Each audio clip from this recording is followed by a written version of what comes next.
Hello, how are you today? This is Hina from Team TES, and I welcome you yet again in my series of question answer discussion to help you with the examination of NET, SET, and GATE. You know it, we have begun with book number 1 of MCQs What, When, Why, How. There are a total of 8 books, okay? And all these books have been designed specially with explanation to all the answers. Yes? So I thought let's begin with book number 1 and then gradually we can move on to the other books. I assure you, this is going to be one hell of a joyride. Okay, if you want these books, you can contact us on 9387839871. If you want an online course with Kalyani ma'am or online quiz courses, you can contact on the same number. So let's begin with today's questionnaire. The first question is from 20th century literature. Yeats' poem, No Second Troy, is an angry attack on.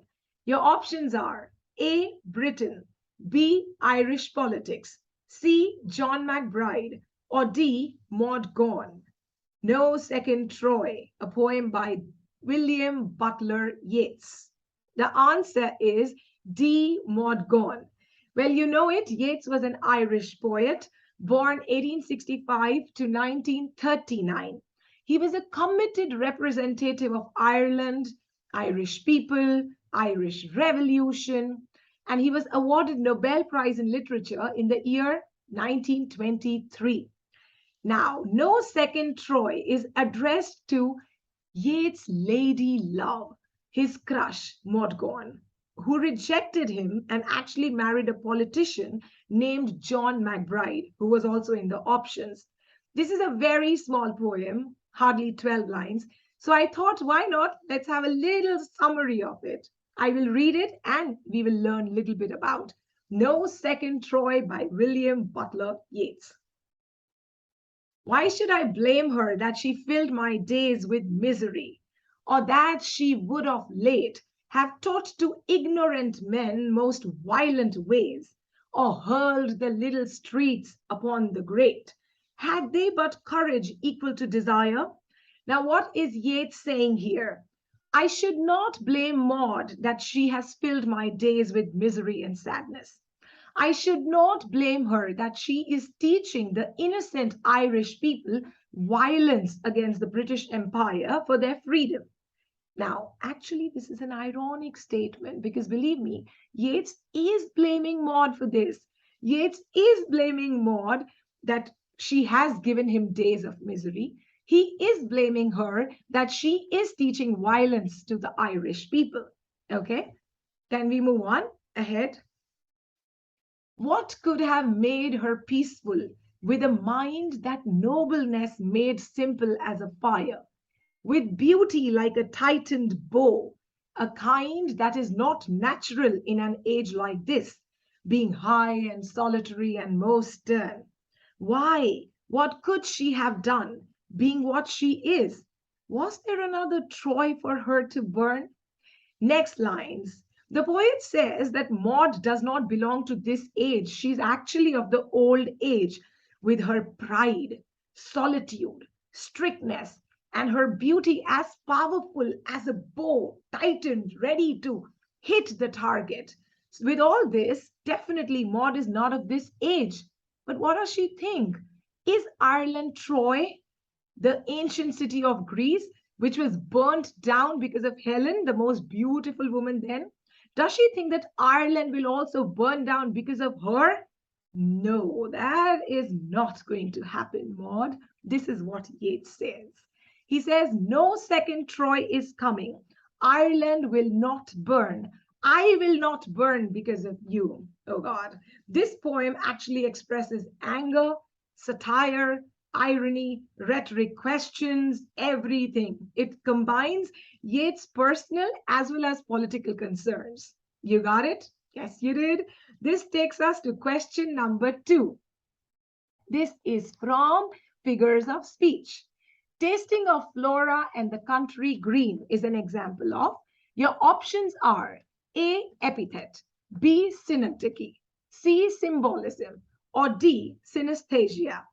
tasting of Flora in the country green, is indeed an example of option D, synesthesia. Now, what is synesthesia? Originally, it's a neurological condition in which two or more senses get blend together. They come together, they sync together. Now, how many senses do we have? Five, right? So we have sight, we have smell, we have taste, we have hear, and we have touch. Okay. Now, in synesthesia, any of these senses overlap together, maybe two, maybe three, they come together and sync together. The easiest example I can give you is I have a pizza and I say, oh, it looks delicious. Now, look is sight and delicious is taste. Oh, God. So here, sight has been synced with taste. So, an example is synesthesia.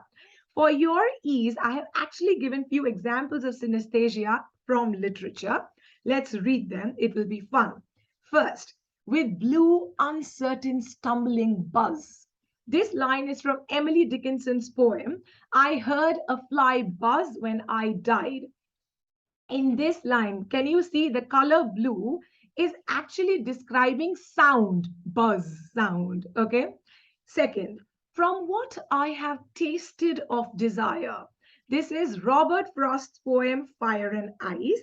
And the third example is our question, indeed, tasting of Flora and the country green. John Keats' Ode to a Nightingale.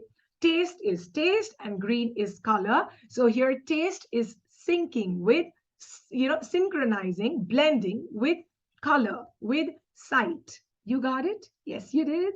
This is synesthesia for you from literature. This takes us to question number 3. Indian writers in English. Gora by Tagore is your options are A, play, B, short story, C, novel, or D, poem. You know it. पता है गोरा तो एक novel है. Rabindranath Tagore, who was everything in one person. He was a poet, writer, playwright, composer, philosopher, social reformer, painter. And you should know it, he was the first non-European person, non-European lyricist to have awarded Nobel Prize in Literature for Gitanjali, his collection of poems. The pen name of Tagore was Bhanu Sima. Now, a little bit about Gora. Gora is set in 1880s Kolkata, where the Bengali society was divided into two strict classes, two different classes. One was the traditional, very orthodox Hindus, while the other was modernized, liberal Brahmos. In this novel, there are two parallel love stories going on, and the protagonist of the novel is a boy named Gora. He was of Irish descent. His parents were Irish, but after their death, he was actually raised by an Indian couple, a Hindu couple. He came to know about this reality of his quite late. Okay, it is a very classic novel and you should read it in order to know the economic, social, and political scene of India during the British Raj. Okay, it is going to be an insightful novel for you to read. Let's move on to question number 4. Here it is on your screen. Annette Kolodny has made important contributions to, your options are A, ecofeminism, B, translation studies, C, cyber literature, or D, reader response criticism. Annette Kolodny. Who do you connect? What do you connect her with? The answer is A, ecofeminism. Well, Annette was an American feminist literary critic. She passed away in the year 2019. These two are her pioneering works of ecofeminism. I will read them for you.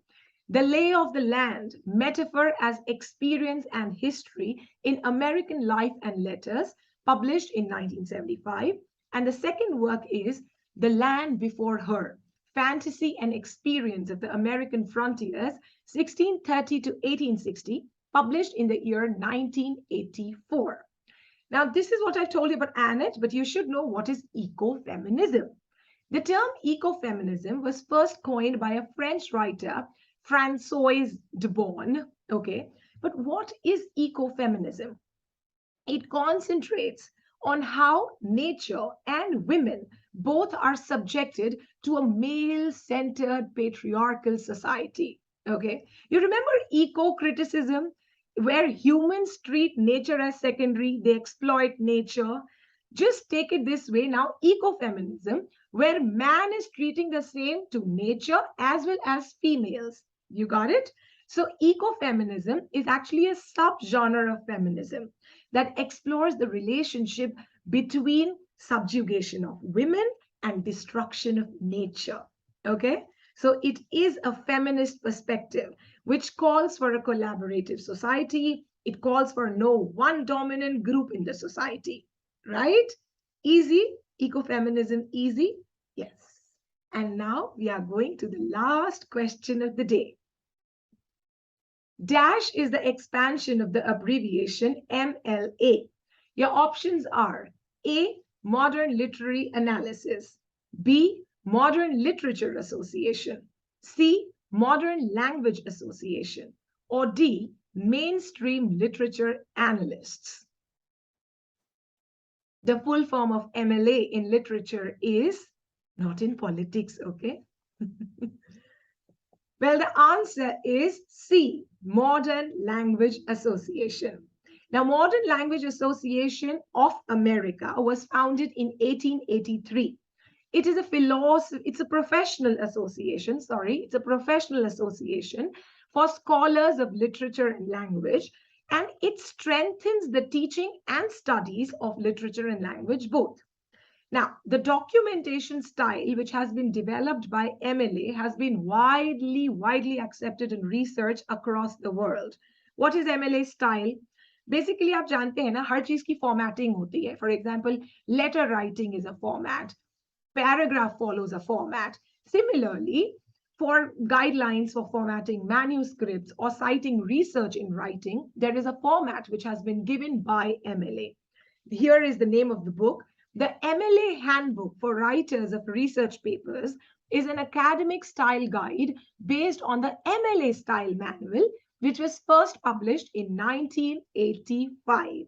और इसके बाद मैं यही पूछना चाहती हूँ कि आप अपनी रिसर्च इंग्लिश में कब चालू कर रहे हैं? मिठाई तो बनती है when you do it. And with this, we are done with today's session. Thank you so much for watching. If you like the question answers and if you want your own book, What, When, Why, How, you can contact TES on the number 93878 I will come again with more question answers. It is too good to be with you here and talk. Thank you, and do tell me your score in the comments below. Bye.